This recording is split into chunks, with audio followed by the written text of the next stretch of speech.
The autumn wind rustled through the trees as a young boy stood alone at an unfamiliar bus stop, his heart pounding in his chest.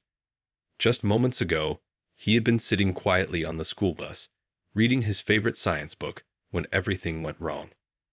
The substitute bus driver, a stern-faced woman who hadn't smiled once during the ride, had ignored his polite protests and insisted this was his stop. "But ma'am, this isn't where I live," he had said softly, clutching his backpack. The driver merely pointed to the door, her expression unchanging. Other students watched silently as he walked down the steps, the doors hissing shut behind him before he could say another word. The bus pulled away, leaving clouds of exhaust and confusion in its wake. Now, standing on a corner of streets he didn't recognize, the boy pulled his jacket tighter around his shoulders. The familiar comfort of his neighborhood was nowhere in sight. Instead, unfamiliar houses and buildings surrounded him, their windows reflecting the orange glow of the setting sun. He was 3 miles from home, a distance that seemed impossible to cross on foot for an 11-year-old. The boy was an honor student, known for his quick thinking and calm demeanor. But right now, his mind raced with worry. He had left his phone at home that morning, rushing out the door to catch the bus on time. His mother's words echoed in his head. "Stay calm, think clearly, and use your head in difficult situations." Taking a deep breath, he looked around, trying to spot anything familiar. The streets were getting darker, and the occasional car drove past without stopping. A grocery store's sign glowed in the distance. It wasn't his usual store, but at least it was something he recognized. His mother had always taught him to be resourceful, and now was the time to put those lessons to use. The weight of his backpack felt heavier with each passing minute. Inside, his homework and books seemed less important now compared to the challenge ahead. He remembered the safety lessons from his scout meetings: stay visible, find landmarks, and keep moving toward familiar territory. The boy straightened his shoulders, determined to find his way home. A group of high school students walked past on the other side of the street, their laughter carrying on the wind. The boy considered asking for help, but remembered his mother's warnings about talking to strangers. Instead, he focused on the grocery store sign in the distance. If he could reach that, maybe he could find someone official to help him, a store manager or security guard. As he took his first steps toward the store, dark clouds began gathering overhead. The weather seemed to mirror his situation, uncertain and threatening. But giving up wasn't an option. His mother would be worried sick by now, probably calling the school and everyone she knew, trying to find out where he was. The incident would later spark important conversations about student safety and responsibility, but right now, all that mattered was finding a way home. With determination in his heart and his mother's wisdom in his mind, the boy began his journey through the unfamiliar streets, knowing that each step brought him closer to home. The boy's initial shock gave way to a creeping sense of unease as he stood alone on the unfamiliar corner. His heart wasn't just pounding anymore. It felt like it was trying to jump right out of his chest. The streets that had seemed merely strange a few minutes ago now loomed around him like a maze, each one leading to another unknown path. He reached into his pockets, hoping against hope that he'd forgotten about some loose change or maybe an old phone number scribbled on a piece of paper. Empty. Just a candy wrapper and a small rubber band. His fingers brushed against the wrapper, reminding him that he hadn't even eaten his after-school snack yet. The apple sitting in his backpack suddenly felt a lot more important. Cars continued to drive past, their headlights cutting through the growing darkness. Each time one slowed down, the boy's hope would rise, thinking maybe it was someone he knew, only to watch them drive on by. The faces behind the windshields barely seemed to notice him. Just another kid on just another street corner. Except he wasn't supposed to be on this street corner. The cool autumn air was getting chillier, and he pulled his school jacket tighter. His mother had insisted he wear it that morning, even though he'd complained it was too warm. Now he was grateful for her persistence. Funny how moms always seem to know best, even about things that hadn't happened yet. A dog barked somewhere nearby, making him jump. The sound echoed off the unfamiliar buildings, seeming to come from everywhere and nowhere at once. He thought about his own dog at home, probably waiting by the door for him like she did every afternoon. The thought of her waiting made his eyes sting with tears, but he quickly wiped them away. Crying wouldn't help him get home. He remembered last week's assembly at school, where they talked about staying calm in emergency situations. Back then, sitting in the warm gymnasium with his classmates, it had all seemed so simple. Now, standing alone as the sky darkened, those clear instructions felt far away. Still, he forced himself to take deep breaths, just like they'd practiced. A group of high school kids appeared at the far end of the street, their laughter carrying on the wind. The boy's first instinct was to hide. They seemed so much bigger, so much more intimidating than the 8th graders at his school. But his mother's voice echoed in his head again. Sometimes the scariest-looking people can be the kindest, and sometimes the friendliest faces hide bad intentions. Trust your gut, but stay smart. The November wind picked up, sending fallen leaves skittering across the sidewalk. Each rustle made him more aware of how alone he was, how the familiar world of his daily routine had vanished with one wrong bus stop. His watch showed 4:15 p.m. Normally, he'd be home by now, starting his homework at the kitchen table while his mom prepared dinner. Instead, he was standing here, trying to gather the courage to make a decision. The grocery store sign still glowed in the distance, a beacon of potential help. But between him and that store lay several blocks of unknown territory. Would it be better to stay put, hoping someone would come looking? Or should he start walking, trusting his instincts to guide him home? Taking a deep breath, the boy made his decision. Standing still wasn't going to get him home, and the grocery store sign in the distance was the only familiar thing he could see. He adjusted his backpack straps and took his first determined step forward. The weight of his textbooks felt heavier than usual, but somehow that familiar pressure on his shoulders was comforting. Using the skills he'd learned in his after-school activities, he started looking for landmarks he could remember. There was a uniquely shaped mailbox on one corner, a house with bright purple flowers, and a tall oak tree that stood out against the darkening sky. He made mental notes of each one, creating a trail he could follow back if needed. The sound of traffic grew louder as he approached a busy intersection. His heart sank when he saw there were no crosswalks, just 4 lanes of cars rushing past in both directions. At school, they'd always taught them to cross at proper crosswalks, but there weren't any in sight. He stood at the corner, watching the traffic pattern, remembering his gym teacher's words about patience and timing. While waiting for a safe moment to cross, he noticed a small corner store. Its windows were covered with colorful posters advertising snacks and drinks, but what caught his eye was the payphone outside.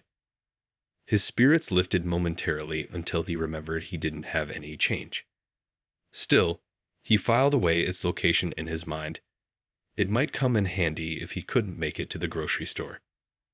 A group of teenagers emerged from the corner store, their loud voices carrying across the street. They were wearing jackets from the high school he recognized, the one his older cousin attended. For a moment, he thought about approaching them for help, but they seemed caught up in their own world, laughing and pushing each other playfully. The boy decided to trust his original plan instead.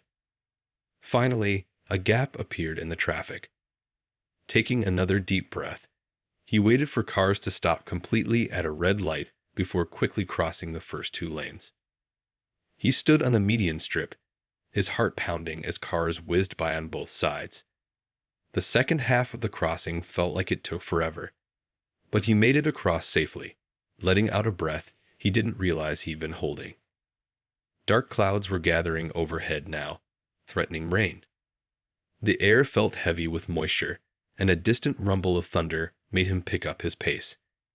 His mother always worried when he was out in thunderstorms, and the thought of her concern made him walk even faster. The grocery store sign seemed closer now, its familiar logo offering a glimmer of hope.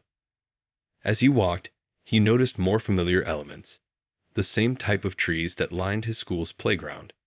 A bus stop bench identical to the one near his house, even a street name that sounded similar to one near his neighborhood. These small connections to his familiar world gave him courage. Maybe he wasn't as lost as he'd first thought. Just then, raindrops began to fall, slow and heavy at first. The boy quickened his pace, his sneakers slapping against the increasingly wet sidewalk. He wasn't going to let a little rain stop him. Each step was taking him closer to home, closer to safety, closer to his worried family. The rain was falling steadily now as the boy hurried along the wet sidewalk. His school jacket wasn't meant for this kind of weather, and water was starting to seep through, making him shiver. The grocery store sign that had seemed so close now appeared to be playing tricks on him, not getting any nearer despite his quick pace. A car splashed through a puddle nearby, sending dirty water onto the sidewalk. The boy jumped back just in time, but the close call made his heart race. The streets were getting busier as people headed home from work, and the fading daylight mixed with rain made everything look hazy and uncertain. Up ahead, he spotted a group of older kids hanging out under a store awning, probably trying to stay dry. They were wearing hoodies and had their phones out, laughing at something on their screens. The boy's stomach tightened. He'd have to walk past them to stay on his path to the grocery store. His mom had always taught him to be careful around groups of strangers, but crossing the street here didn't seem safe with all the traffic and rain. Drawing himself up to his full height, he kept walking, trying to look confident even though his hands were shaking inside his wet jacket pockets. As he got closer, one of the teenagers looked up from their phone. The boy held his breath, but the teen just nodded slightly and went back to whatever they were watching. He passed by without incident, letting out a quiet sigh of relief once he was past them. The thunder was getting louder now, and flashes of lightning lit up the darkening sky. Each boom made him jump a little, but he kept moving forward. His socks were getting wet inside his sneakers, making uncomfortable squishing sounds with every step. He thought about all those times he complained about having to wear rain boots when his mom suggested them. Another lesson learned the hard way. Just then, he heard a familiar sound, the ice cream truck jingle that always played in his neighborhood. For a moment, his spirits lifted. But as the truck passed by, he realized it wasn't the same one that came to his street. This one was painted differently, and the driver was someone he didn't recognize. Still, hearing that familiar tune gave him an idea. Maybe he could use sounds and sights he knew to help guide him home. The rain suddenly got heavier, forcing him to take shelter under a bus stop shelter. As he stood there, catching his breath, he noticed something that made his heart leap. A city bus map posted on the shelter wall. His eyes scanned the colorful lines desperately, looking for anything familiar. There. His eyes locked onto his school's street name. Tracing the map with his finger, he realized he wasn't as far off course as he thought. An elderly couple hurried into the shelter, sharing an umbrella. They seemed surprised to see a young boy alone, and the worry on their faces reminded him of his grandparents. The woman tilted her head, obviously concerned, while her husband shook out their umbrella. The boy knew he had to make a decision: stay quiet and keep to himself, or take a chance and ask for help. The elderly woman's kind smile reminded the boy of his grandmother, and something in her eyes made him feel safe. After a moment's hesitation, he spoke up, his voice barely audible above the rain. "Excuse me," he said politely, "I'm trying to get home, but my bus dropped me off at the wrong stop. Could I maybe use a phone to call my mom?" The couple exchanged worried glances. The woman opened her purse and pulled out a cell phone while her husband stood watch at the shelter's entrance, keeping an eye on their surroundings. "Of course, dear," she said warmly. "You must be so worried. What's your mother's number?" His fingers trembled slightly as he dialed the familiar numbers. Each ring seemed to last forever until finally he'd heard his mother's panicked voice. "Mom," he exclaimed, his composure finally breaking a little. "I'm okay, but I'm not sure where I am." He could hear the relief in her voice, mixed with concern and anger. not at him, but at the situation. While he talked with his mother, the elderly man studied the bus map carefully, helping to figure out exactly where they were.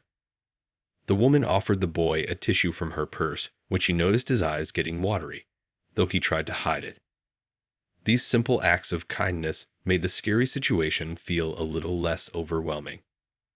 His mother was already in her car, having been driving around searching for him.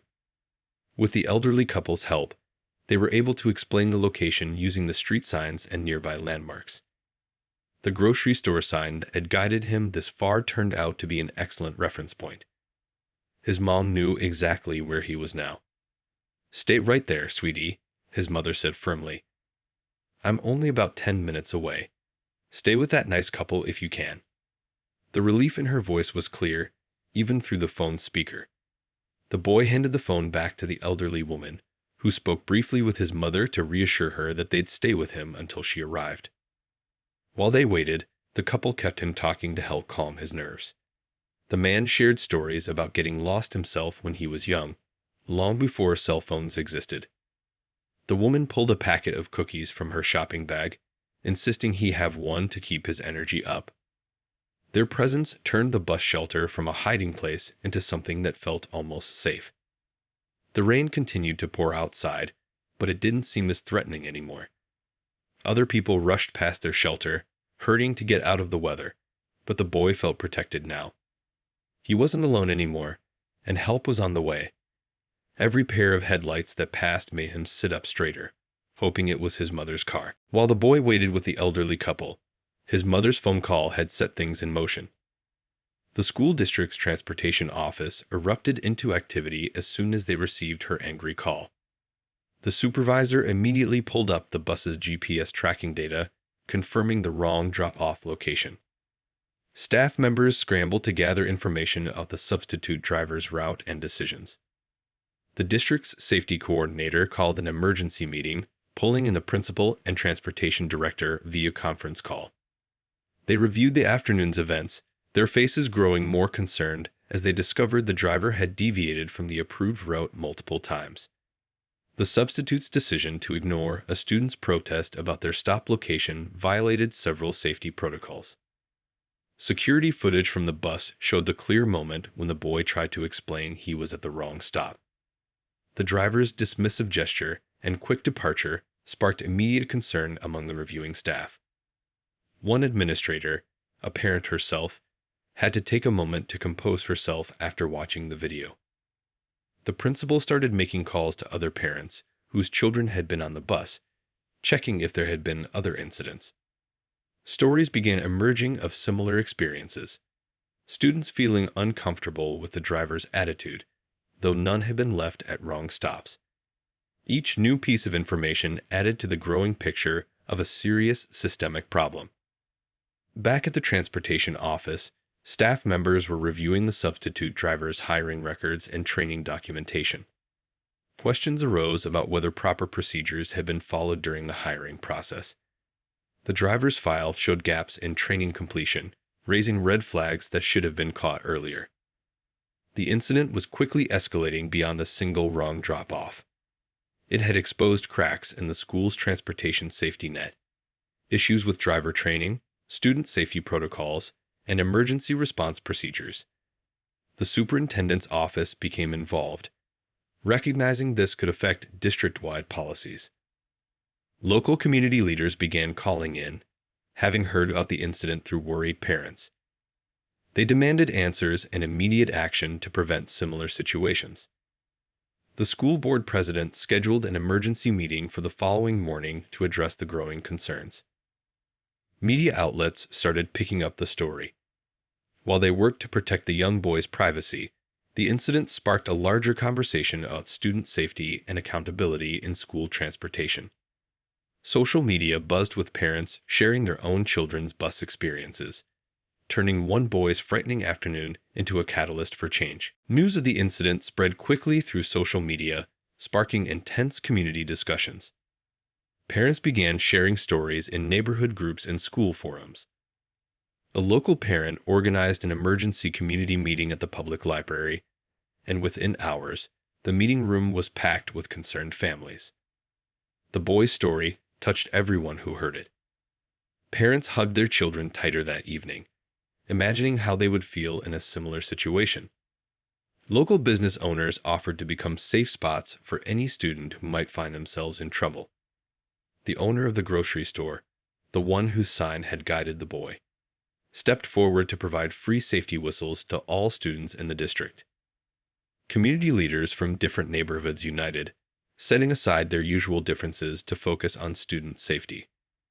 A retired bus driver of 30 years stood up at the meeting, tears in his eyes, as he spoke about the sacred trust between drivers and parents. His emotional speech about how he had watched his kids grow up over the decades touched everyone in the room. The local police department sent their community outreach officer to the meeting. She offered to conduct free safety workshops at all schools in the district. Parents and teachers quickly volunteered to help organize these sessions. The officer emphasized that while this incident was scary, it had created an opportunity to make things better for all students. A tech-savvy parent suggested creating a mobile app that would track school buses in real time, allowing parents to monitor their children's routes. Local software developers in the community offered to help build it for free. Others suggested adding emergency buttons on buses and training students on how to use them. The elderly couple who had helped the boy also attended the meeting. They received a standing ovation when they spoke about the importance of looking out for one another's children. Their simple act of kindness had reminded everyone that community meant more than just living in the same area. It meant taking care of each other. Religious leaders, youth sports coaches, and business owners all stood up to offer their buildings as safe spaces for any child who needed help. Together, they began creating a network of trusted locations throughout the community where students could go if they ever felt unsafe. Windows of participating locations would display a special safety sticker, making them easy to identify. The meeting lasted well into the evening, but nobody left early. Parents exchanged phone numbers, creating neighborhood watch groups. Teachers offered to stand outside their homes before and after school hours, providing extra eyes on the streets. What had started as a response to one frightening incident was transforming into a movement of community solidarity. The school district moved quickly to implement new safety measures. Within days, every bus was equipped with a new GPS tracking system that parents could monitor through their phones. Drivers now had to confirm each student's stop through an electronic checklist, and students received ID cards with their correct bus stop information clearly printed. The transportation department underwent a complete overhaul. They established strict new hiring procedures for bus drivers, including enhanced background checks and mandatory safety training. Every driver, even experienced ones, had to complete a comprehensive course on student safety and cultural sensitivity. The substitute driver program was completely restructured, with mentors assigned to each new driver. A new emergency alert system was installed on all buses. Bright red buttons were placed within easy reach of students, connecting directly to the transportation office. Each bus also received a tablet with a direct line to dispatch and a list of every student's correct stop. Simple changes, like color-coding elementary school routes differently from middle school routes, helped prevent mix-ups. The district created a bus buddy system, pairing older students with younger ones who shared similar stops. Students were encouraged to look out for each other and speak up if something seemed wrong. Teachers spent time in class discussing bus safety, making it a regular part of the curriculum rather than a once-a-year assembly topic. Parents noticed positive changes almost immediately. Buses ran more punctually, and a new notification system alerted them about any delays. The transportation office started sending weekly safety tips to families, and a monthly newsletter highlighted exceptional bus drivers who went above and beyond to ensure student safety. The local tech community delivered on their promise. The new bus tracking app became a model for other school districts. It included features like instant messaging with the transportation office and an emergency button that parents could use if they noticed something wrong with their child's route. Most importantly, the atmosphere on the buses changed. Drivers greeted each student by name, took time to listen to concerns, and double-checked stops when students spoke up. The simple act of treating students with respect and taking their words seriously became the cornerstone of the new safety culture. Even the bus design saw updates. Large, clear signs displayed route numbers and school names. Inside, maps showed the complete route with all stops clearly marked. A simple student suggestion led to adding age-appropriate books on the buses, turning travel time into an opportunity for reading and learning. 6 months after the incident, the boy stood on stage during a special school assembly. His voice was steady as he shared his story with hundreds of fellow students. He talked about feeling scared that day, but also about the kindness of strangers and the way his community came together. The elderly couple who had helped him sat in the front row, beaming with pride. The assembly wasn't just about his experience anymore. Students from different schools took turns sharing stories about how the new safety measures had made a difference. A shy first grader described how her bus buddy helped her feel confident about riding alone. Another student talked about using the emergency button when he noticed a younger child getting off at the wrong stop, preventing another potential incident. The school district's changes had spread beyond the local community. Representatives from neighboring districts attended workshops to learn about the new safety protocols. The bus tracking app had been shared with schools across the state, and other districts were implementing their own versions of the Bus Buddy program. Local businesses proudly displayed their safe space stickers in their windows. The grocery store, whose sign had guided the boy that rainy afternoon, had become an official safe spot, its staff trained to help any student in need. The store manager had even started a program providing free snacks to bus drivers who completed additional safety training. The boy's mother became an advocate for student transportation safety, speaking at education conferences about the importance of listening to students' concerns. Her powerful testimony about that frightening afternoon helped convince other districts to review and upgrade their own safety procedures. The former substitute driver's mistake had led to unexpected positive changes. Now, bus drivers weren't just employees, they were valued members of the educational team. They attended school events, knew their students' names, and were recognized for their crucial role in keeping children safe.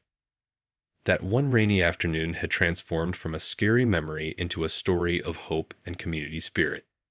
The boy had learned that sometimes the worst moments can bring out the best in people.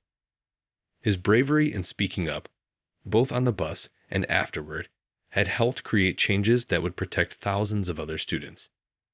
As he finished his speech, the elderly couple who had helped him that day joined him on stage. The woman hugged him, and the man shook his hand proudly. The whole audience stood, applauding not just for them, but for every person who had worked to make sure no other child would have to face such a scary journey home alone.